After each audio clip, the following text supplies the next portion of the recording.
Miss Molly, let's start with John Kelly's comments. What did you make of VP Harris's campaign capitalizing on them today? I mean, it would be foolish not to comment on someone who had been Trump's longest serving chief of staff, right? Who agrees with many of his policies. Right, and this is not ideological, this is the democracy, right? This guy is doing this because he's really worried. And to get people like this, generals like this, to come out and make a statement, I think he saw that the clock was ticking and was so worried about Donald Trump coming back to power.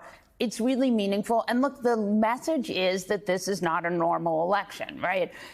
Harris and Liz Cheney have nothing in common except that they're both very, very worried about democracy. And I think that Kelly supports that thesis. David, do you think this will have an impact, right? People like to say, oh, the liberal media, the establishment, they're hysterical. They freak out over every Trump thing. John Kelly is no Liz Cheney. John Kelly wasn't even planning on doing any media leading up to the election because he did not want to get tangled with Trump. But it was him hearing about the enemies from within that made him say enough is enough. Do you think that's going to matter to anyone? Well, look, we'll find out. We can tell from what David, Vice you're President muted. Harris has been saying. Can you keep going? We can tell by what Vice President Harris has been saying and by how the campaign has been prosecuting its message that they believe that this can make a difference in the campaign, that it can sway that small but significant sliver of undecideds, that it might have an impact with disaffected Republicans and particularly with independents, right, who really do swing back and forth. And so I think what we're going to find out is in a race this close, is this the sort of thing that can break through when the media environment that consumers access is so balkanized, right? Because so many people on the right will look at one group of media, people on the left will look at another group of media. And so voters writ large are not dealing with the same set of facts the way they were 40 years ago. And that's one of the things that I think has protected Donald Trump over the years from particular blowback for certain aspects of his conduct as president and as an ex-president. But I think this close to Election Day, with the polls this close, where Trump is in a strong position, but so is the vice president, she doesn't go ahead and move ahead with this kind of messaging if the campaign isn't looking at its data and doesn't think that it can have an impact. Tonight at a town hall in Pennsylvania, she came out and she said that Trump is a fascist. Watch this. You've quoted General Milley calling Donald Trump a fascist. You yourself have not used that word to describe him. Let me ask you tonight, do you think Donald Trump is a fascist? Yes, I do. Yes, I do. And besides that, we then heard John Kelly going on the record with The Atlantic today, confirming that story, Peter, that you broke 2 years ago, that Donald Trump wished he had generals like Hitler did. Does this moment feel different now? I share all this because, to David's last point, the media is totally bifurcated. It doesn't have the impact that it did 40 years ago. But this right now, all of this piling up, you think it resonates? Well, I think David makes a good point. I mean, it's true that people will see this through their own lens. But what Kamala Harris is trying to do by taking advantage of John Kelly's comments today is raise the stakes, to point out to people who voted in 2020 against Donald Trump, who didn't want Donald Trump to be there 4 years ago, why it still matters today if they want to vote again. And these are people who not necessarily who subscribe to Kamala Harris, maybe upset at Biden, maybe upset about inflation. And she's trying to say is, look, there's something larger at stake here than your policy positions or specific, grievances about this administration, that in fact he is something that is Trump, is something larger than we have seen before in other Republicans. And who says so? His own former chief of staff. Molly, unfortunately for you, you have the home court advantage to get the worst, most difficult questions. How come Kamala Harris, VP Harris, is being accused of not standing with Israel because she has shown empathy for suffering in Gaza? And I am not hearing that same outrage. I'm looking at you, Bill Ackman, over the report of Donald Trump saying he would like to have the kind of generals Adolf Hitler had.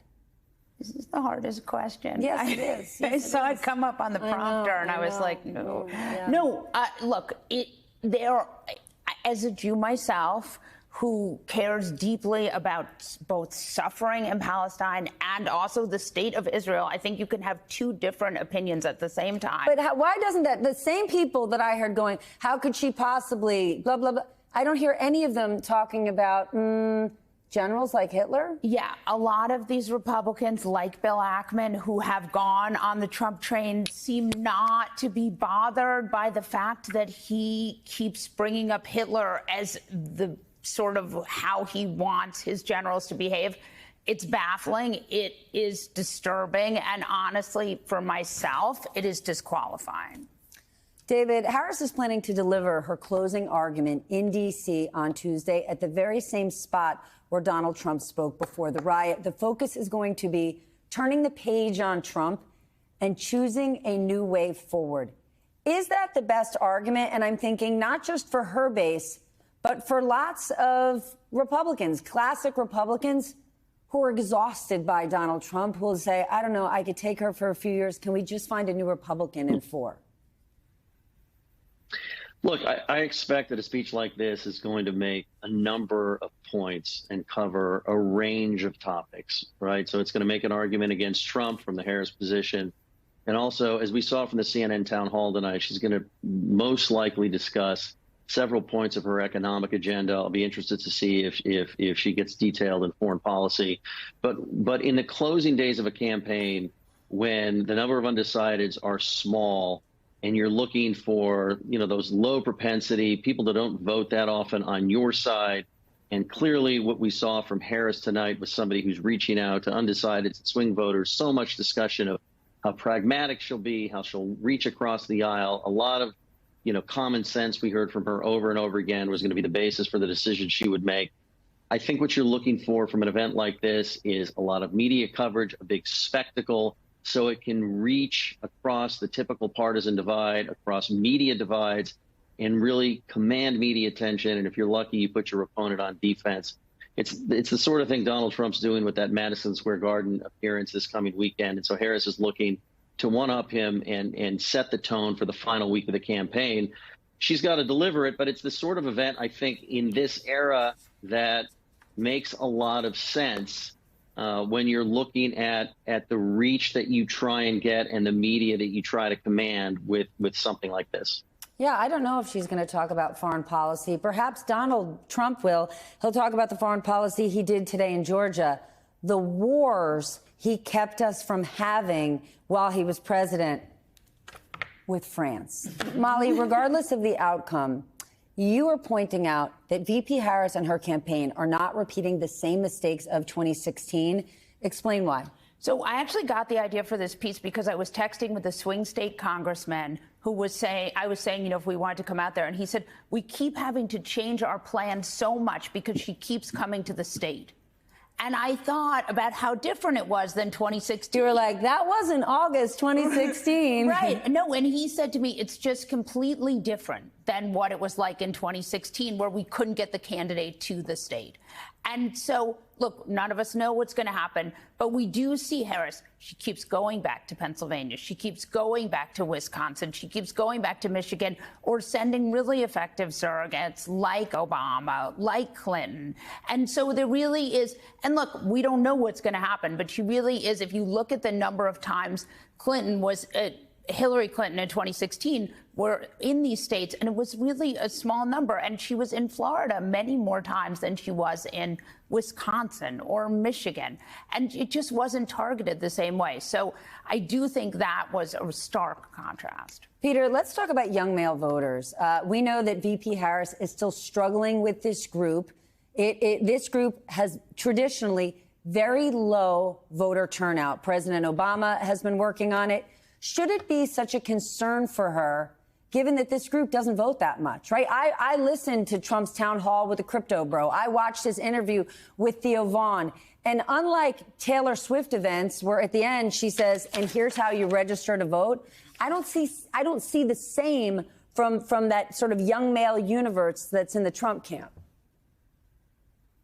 Yeah, look, what they're trying to do in the Harris campaign is pick off small constituencies in particular states that they think they can get away from Trump, right? And if that means they can get young males in certain places, then they're going to do that. They're going to work on black voters, Hispanic voters. They're going to work on high education voters, low education voters. They're looking for any particular subgroup that they can target in these final days and see if they can get them either to register to vote if they haven't already, or turn out in larger numbers than they normally do for the Democrats. It's really a ground game at this point. Their idea is we're going to grind it out until the end. Don't expect some sort of large margin in any of the polls between now and Election Day. It will turn up, they feel like, in Election Day in terms of the turnout, and they're looking at that, that sort of turnout model.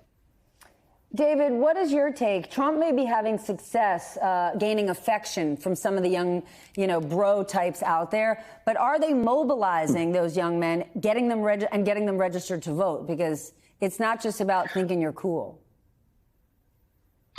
Look, it's something that they're definitely trying to do. It's both the Trump campaign and the aligned center-right groups that are going door to door for the Trump campaign in these battleground states. And they're focused particularly on these low propensity voters and particularly young male voters. I was in Detroit last night for the Obama rally, the Get Out the Vote rally for the Harris campaign that former President Barack Obama headlined. I talked to a 19-year-old first-time voter. He's a Harris supporter. And I said, what's it like in your social circles with other young men your age? I mean, to me, they're young because I'm a little bit older. And he said, look, it's split. I mean, this is all anecdotal, so you can take it with a grain of salt. But he said, look, I know a lot of men my age that are going to vote for Trump. I know a lot of men my age that are going to vote for Harris. But in a game of inches, it's about expanding your margin where it's close. It's about juicing your margin where it's large to make it even larger. And what's interesting is Harris and Trump are making two different bets, right? Harris is going after your more traditional swing voter, disaffected Republican, persuadable voter. Trump's trying to create voters out of people that don't typically show up. But if they would, they're inclined to the kind of candidate that he is. And I think you see that strategy from both campaigns.